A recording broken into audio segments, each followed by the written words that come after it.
ಆಮ್ಲ ಮತ್ತು ಪ್ರತ್ಯಾಮ್ಲ ಹಾಗೂ ಲವಣಗಳ ಪಾಠದಲ್ಲಿ ಇಲ್ಲಿ ಲಿಟ್ಮಸ್ ಕಾಗದ ಅಂತ ಬಂದಿದೆ.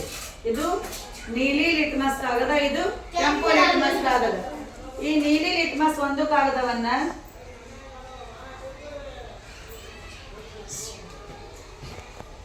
ಇದು ನೀರಿದು, ಹೌದಾ? ನಾನು ನೀರಲ್ಲಿ ಎದ್ದುತ್ತೇನೆ. ಇದು ನೀರಲ್ಲಿ ಎದ್ದಿದ್ದಲ್ವಾ?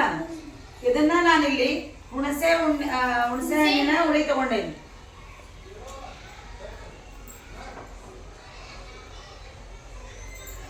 ಇದರಲ್ಲಿ ಅತ್ತ ನಾನು ನೋಡ್ರಿ, ಇಲ್ಲೊಂದು ಮಜಾ ಆಗತ್ತೆ. ಯಾವ ಬಣ್ಣ ಆಯ್ತು ಇದು?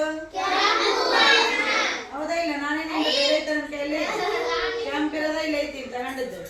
ನಾನು ಫಸ್ಟ್ ಈಗ ನೋಡಿದಾಗ ಏನಿತ್ತು, ನೀರಲ್ಲಿ ಎದ್ದಿದಾಗ ಅದು ನೀಲಿ ಬಣ್ಣ ಇತ್ತು, ಹೌದಾ? ಅದನ್ನ ನಾವು ಆಮ್ಲದಲ್ಲಿ ಎದ್ದಿದಾಗ ಏನಾಗ್ತದು? ಕೆಂಪು ಬಣ್ಣ ಆತಲ್ವಾ? ಸರಿ, ಓಕೆ.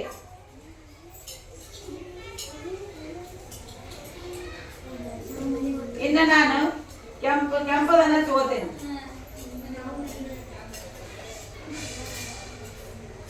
ಇದನ್ನ ನಾನು ನೀರಲ್ಲಿ ಎದ್ದುತ್ತೇನೆ,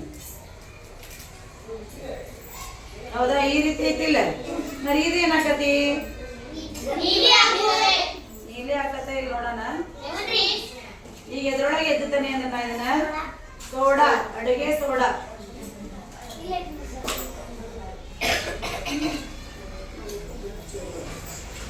ಅಡುಗೆ ಸೋಡಾ ತಗೊಂಡೇನಿ.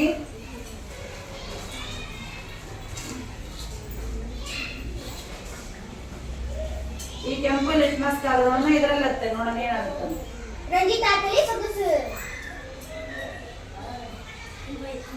ಈ ನೀಲಿದು ಕೂಡ ಹಾಕ್ತಾನೆ.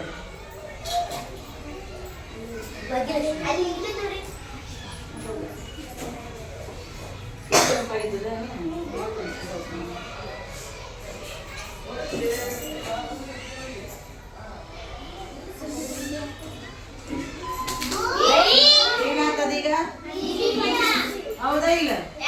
ನೀಲಿ ಆಯ್ತು ನೋಡ್ರಿ. ನಾನು ತಗೊಂಡಿದ್ದೆ ಗುಲಾಬಿದು, ಹೌದಾ ಇಲ್ಲ? ಅದರ ಆಮ್ಲ ಹಾಗೆ ಇರ್ತದೆ, ಬಣ್ಣವನ್ನ ಬದಲಾಯಿಸುವುದಿಲ್ಲ. ಪ್ರತ್ಯಾಮ್ಲದಲ್ಲಿ ಎದ್ದಿದಾಗ ಏನಾಗ್ತದೆ? ತನ್ನ ಬಣ್ಣವನ್ನ ನಾನು ಫಸ್ಟ್ ನೀರೊಳಗೆ ಎದ್ದಿದಾಗ ಅದೇ ಬಣ್ಣ ಇರ್ತದೆ. ಹುಣಸೆ ಹಣ್ಣಿನಲ್ಲಿ ಎದ್ದಿದಾಗ ನೀಲಿ ಬಣ್ಣ ಆಯ್ತು. ಮತ್ತೆ ಅಡಿಗೆ ಸೋಡಾದಲ್ಲಿ ಎದ್ದಿದಾಗ ಮತ್ತೆ ಯಾವ ಬಣ್ಣ ಆಯ್ತದು? ನೀಲಿ ಬಣ್ಣ, ಹೌದಾ ಇಲ್ಲ? ಯಾಕೆ ಅಡಿಗೆ ಸೋಡಾದಲ್ಲಿ ಎದ್ದಿದ ನೀಲಿ? ಅದು ಅಡಿಗೆ ಸೋಡಾ ಪ್ರತ್ಯಾಮ್ಲ, ಅದು ಮತ್ತೆ ಮೂಲ ರೂಪಕ್ಕೆ ಬಂತದೆ. ಇದರೊಳಗೆ ಎದ್ದಿದ ಮತ್ತೆ ಏನಾಗಿತ್ತದು? ಕೆಂಪಾಗಿತ್ತು. ಮತ್ತೆ ಕೆಂಪಾಗತ್ತೆ.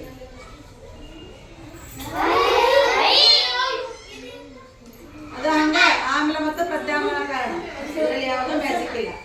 ಅರ್ಥ ಆಯ್ತಲ್ಲ ಮಕ್ಳೇ? ಇದೇ ನೀಲಿ ಮತ್ತು ಕೆಂಪು ಲಿಟ್ಮಸ್ ಅಂತ. ಈಗಾಗಲೇ ಕೆಂಪಾಗಿತ್ತಿಲ್ಲ, ಅದು ನೀಲಿದು. ಈಗ ಮತ್ತೆ ನಾನು ಇದರಲ್ಲಿ ಎದ್ದಿದೆ. ಇದು ಮತ್ತೆ ಏನಾಗ್ತದೆ ನೋಡಿ, ಏನಾಗ್ತದೆ? ನೀಲಿ. ಇದ್ರಾಗ ಎದ್ದಿದ್ದೆ ನಾನು, ಇದ್ರಾಗ ಎದ್ದಿ ನಾನು ಇದರಲ್ಲಿ ಎದ್ದೇನೆ ನೋಡ್ರಿ. ನೋಡ್ಬೇಕಂದ್ರೆ ಇನ್ನೂ ಒಂದು ತಗೊಂತೀನಿ. ಇದು ನಾನು ತಗೊಂಡಿದ್ದು ಇದು ನೀಲಿದ, ಅದು ಫಸ್ಟ್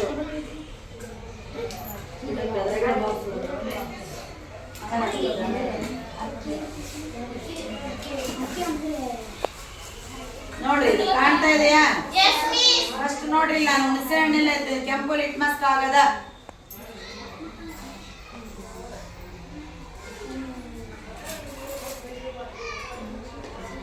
ಇದು ಇನ್ನೂ ಏನೇ ಆಯ್ತು ಹೆಚ್ಚು ಈಗ ನಾನು ಅಡಿಗೆ ಸೋಡಾದಲ್ಲಿ ಇರ್ತೇನೆ.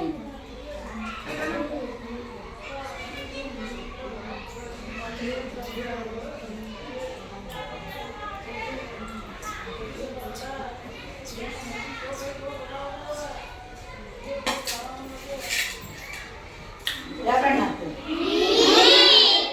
ಹೌದಾ ಇಲ್ಲ? ಅದೆಲ್ಲ ಸರಿಯಾಗಿ ನೋಡಿದಿಲ್ಲ ಅನ್ಸುತ್ತೆ. ನೀಲಿ ಬಣ್ಣ ಆಯ್ತು.